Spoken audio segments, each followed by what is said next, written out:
The day Belle Thornwick decided my family's century-old lake belonged to her precious son was the day she picked a fight with the wrong rancher. You ever had one of those mornings where the universe just tells you, "Hey, buddy, buckle up. It's about to get biblical"? Well, that was me. 6 a.m., 3 police cruisers roaring up my drive, tires throwing gravel like they're laying down cover fire in a war zone. And there I am, on the porch, mug of coffee still steaming, staring at the HOA president in her spotless Range Rover, filming the whole thing like she's Spielberg and I'm the star of some homegrown Cops episode. She looked so gleeful, I half expected her to break out popcorn. Apparently, I was trespassing on land my great-grandfather homesteaded in 1887. Yeah, you heard me. But the real punchline?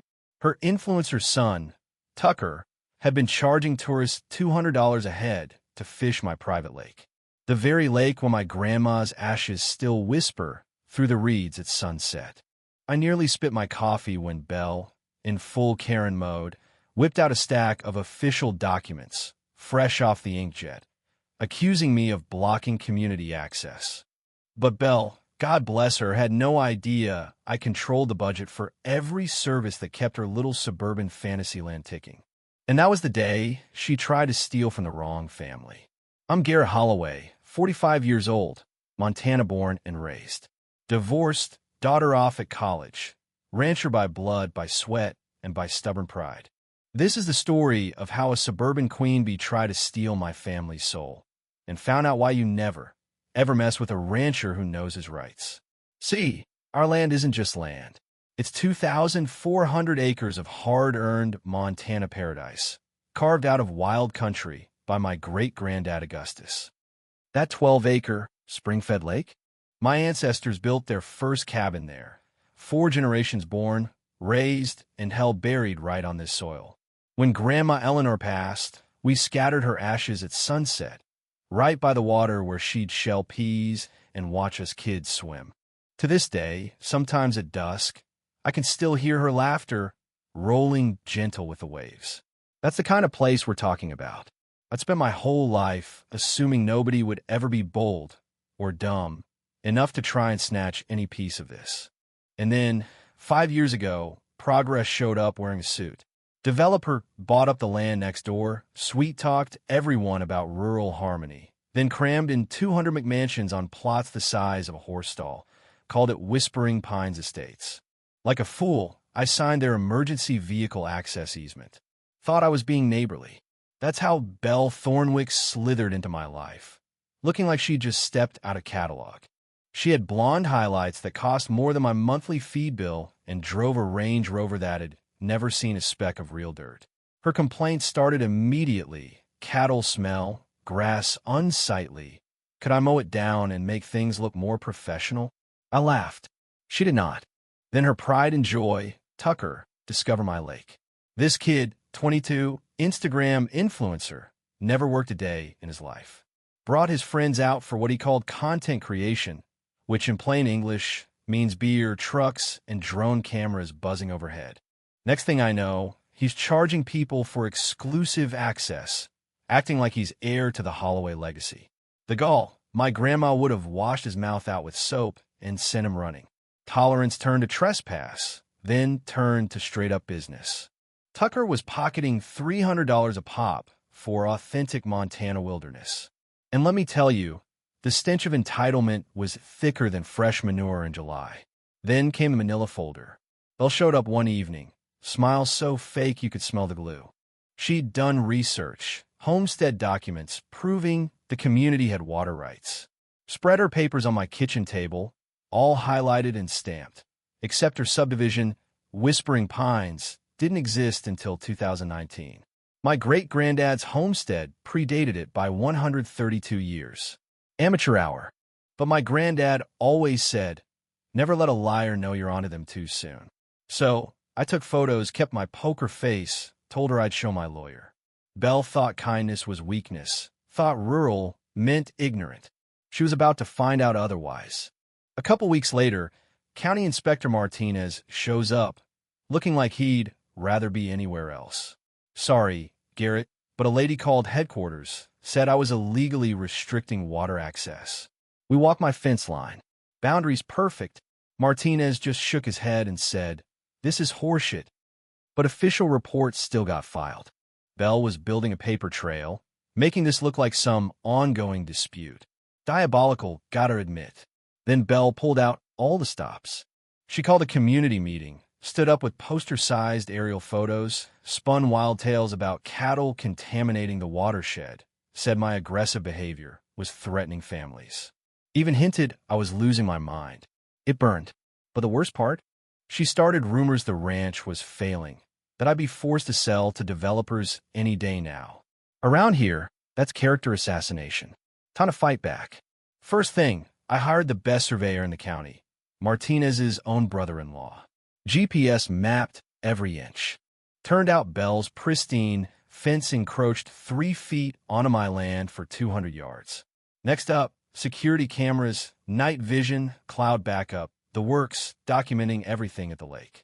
Post-hole digger in Montana dirt. It's a sound that says, "Don't tread on me." And yeah, I'd read up on adverse possession. The law says, let a trespasser squat 5 years, and they can claim the land. Not on my watch.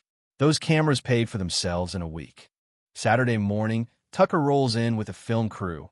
Boom mics, catering truck, you name it. They're shooting an energy drink commercial. I listen in. This is my family's lake. Been coming here since I was a kid. The kid was born in Phoenix, moved here 5 years ago. But worse, dozens of Instagrammers now paying him for exclusive access. Cars line the road every weekend, strangers trampling pastures, leaving trash, spooking my cattle. My prize bull, Augustus, stopped eating right. Stress. It wasn't just weekend fun anymore. This was exploitation. The twist came when I caught Tucker on camera building a rustic dock for his clients on my property without permission. Time-lapse video racked up 30,000 likes. He explained his profit margins to his film crew. Not knowing my security, Mike picked up every word. Property damage, fraud, commercial trespassing, all documented. Bell kept escalating. Neighbors Henderson's Patels showed up, awkward, eyes down. "Garrett, we're filing a nuisance complaint. The HOA says your cattle are a problem." Henderson and I had fixed fences together. Now, Bella convinced him my ranch hurt property values. It wasn't just about me anymore. It was about power and the illusion of community. Then, the sheriff called a domestic disturbance, alleged threats. Deputy Collins rolled up, body cam rolling. Bell said I'd threaten her. When I asked, Collins checked his notes. I pulled up security footage, Bell, red in the face, screaming at me, while I stood 15 feet away, calm as you please. Collins watched, sighed, and said, "Ma'am clearly has issues with the truth." But even the false report left a paper trail, suggested I was dangerous. I started building my own case. Every incident, every trespass, every false complaint, every time Bell or Tucker damaged my business relationships, photographed, time-stamped, logged. I hired McKinsey and Associates, water rights attorneys, best in the state. Cost me $5,000 up front, but worth every penny. My 1887 homestead patent gave me absolute water rights. No HOA, no county, no state could override that. Bell's next move, insurance. My liability carrier called. The HOA was demanding I pay for additional security patrols around their subdivision, threatening lawsuit unless I opened my lake. Attractive nuisance, they called it. But my cameras caught Tucker bragging. $47,000 in 3 months from his exclusive lake experience. The so-called nuisance was his own doing. Sometimes the best defense is letting your enemies tie their own noose. When Bell went to the news, I got the call from my daughter, Skylar. "Dad, you're on TV. They're calling you a bully. Crying kids, fences, all of it." Then the GoFundMe. Save public lake access. She raised $12,000 in 2 days. Legal war chest. The comments? Let's just say, people aren't shy online. 3 businesses canceled contracts with me that week. Economic warfare. Then came the sabotage. Water pump lines cut. Control panel smashed. $8,000 in repairs. Cattle without water during the hottest week of the summer. Cameras caught shadowy figures. Hoodies, Tucker's truck, but law enforcement found insufficient evidence. Funny how standards shift when your enemy's husband sits on the county hospital board. But Skylar, God, I'm proud of that kid, started digging. Turns out, Belle had been fired from her last job for falsifying documents.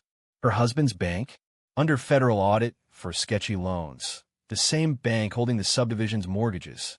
That was dynamite. Then, Tucker's Free the Lake party went viral. 200 peaceful protesters camping out, setting off fireworks, tearing up the land. They started a grass fire.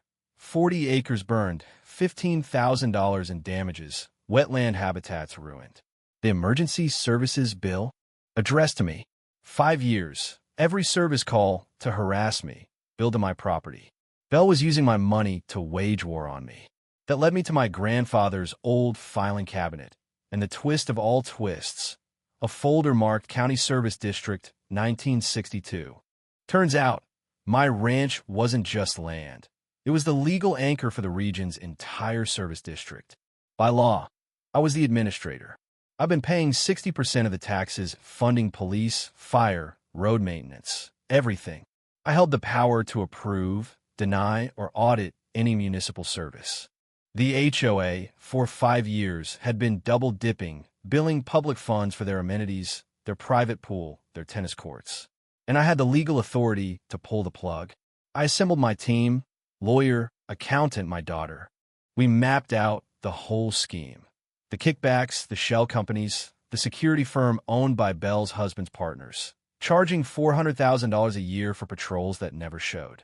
Meanwhile, Tucker's Instagram bragged about profits. Every post, geotag, timestamp, all evidence. Our counterattack was surgical. I filed for a full audit, put every contract under review, and gave 30 days notice on all non-essential services.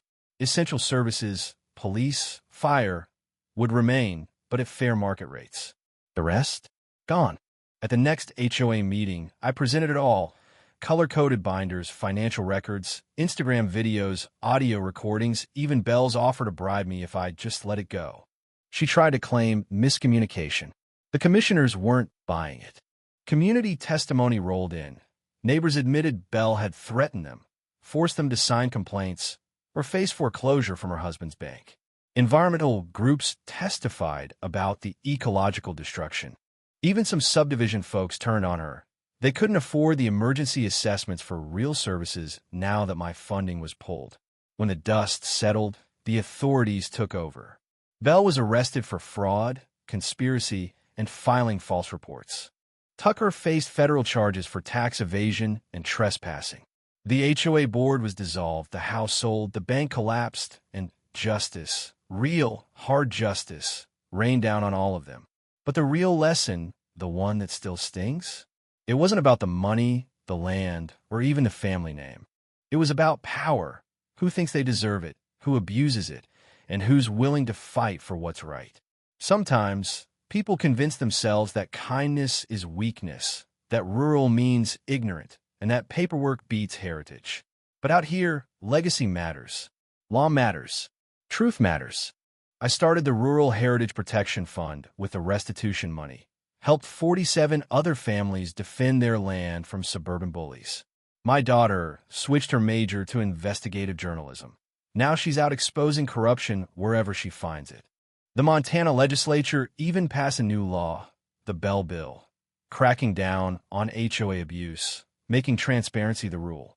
6 months after it all blew over, I sat on my porch, coffee in hand, sunrise painting the lake gold, and watched a new generation swim in peace. The ecosystem bounced back. The bull grazed easy, and for once, there was nothing but birdsong and laughter. But, tell me this, where's the line between standing your ground and becoming what you hate? At what point does fighting for justice cross into vengeance? And if someone tried to steal your family's soul, would you stop at fair or go for the jugular? Drop a comment if you've ever faced down an HOA tyrant, or if you've discovered hidden power you never knew you had. And hey, don't forget to subscribe. Next week, I'll tell you how a retired schoolteacher took down an entire corrupt school board, armed with nothing but a calculator and a stubborn streak. Out here, The land endures, justice prevails, and Montana ranchers don't back down from bullies, especially the ones who mistake kindness for weakness.